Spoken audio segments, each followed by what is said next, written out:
Hello everyone, in this video I will show you how to set the secure folder to auto lock when you leave the app screen turn off on Samsung Galaxy A57. Let's start the video. First of all, go to app library. Here click on settings app. Now in setting, scroll down and click on security and privacy.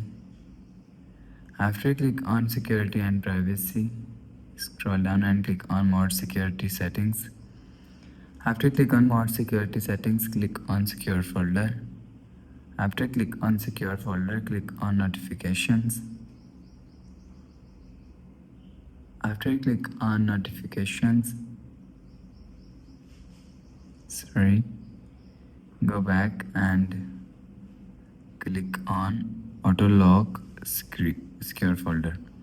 After click on auto lock secure folder, so if you want to set, so select 5 minutes, 10 minutes, 30 minutes, when phone restart and when screen turn off.